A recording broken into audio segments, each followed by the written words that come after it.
Ayan, so boss, mga ka-farm, welcome po sa ating area of demo with Ultra Boost. Ayan na po, yung ating binugbog ng ulan. Ayan, ayan si Inso. Shoutout kay paring Dennis, wala siya ngayon dito. Ayan, ito yung ating area na binugbog ng ulan na akala natin ay hindi na tutuloy. So ayan. So ito po yung demo natin with Ultra Boost at syempre with Ka-Farm TV Mango. So kami po dito ay gumamit ng Ultra Boost sa critical stage. Yan. Emergency shots at partial hugas kasama po ng ating pong mga ginagamit na insecticide at saka fungicide. So ngayon ito po ay 80 and 81 days. Dalawang araw na spray ito, no? 80 and 81 days. Yan. So ito na po. At hinihintay na lang po natin na mag-matured ang ating pong mga bunga. Ayan. Shout out po kay Boss Hino Rason, kay Boss Mike, kay Boss Mike, yan, Makrohan, at kay Ma'am Ana Orasyon. Ayan. Sa lahat po ng mga taga-opisina, shout out po sa inyo with the Agri GoPro.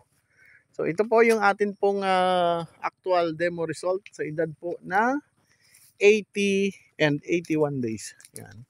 Although, sabi nga po natin, kahit po ito ay binugbog ng ulan, malaki po ang naitulong ni Ultra Boost dito dahil una, yung pangailangan po niya sa nutrients. Kasi nga po, ito po ay pinabulaklak namin nang hindi po kami nag-abono.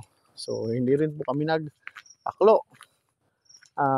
Sabi ko nga po, ginawa po namin ito ng comparison, compare dati, na hindi po ganito yung naging bunga niya.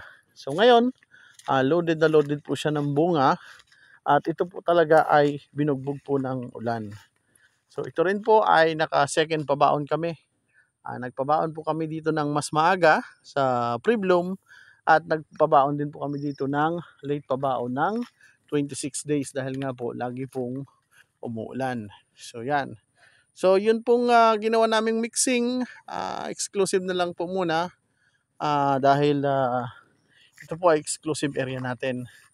Dahil po kahit po ikwento ko sa inyo, magkakaiba po kasi ng protocol tayo. Depende sa climatic condition, development ng bulaklak at atake ng insekto. Katulad po nito na araw-araw po kaming inuulan dito.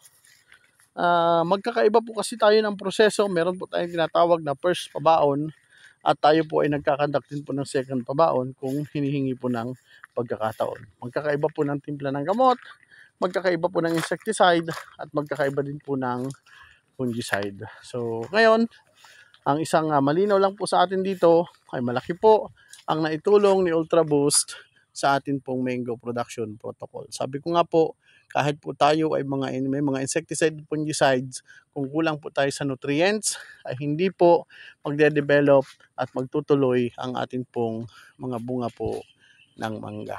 So yan, mula po dito sa area ng The Orchard Farm sa Pinamalayan, Oriental Mindoro, Barangay Malyangkog.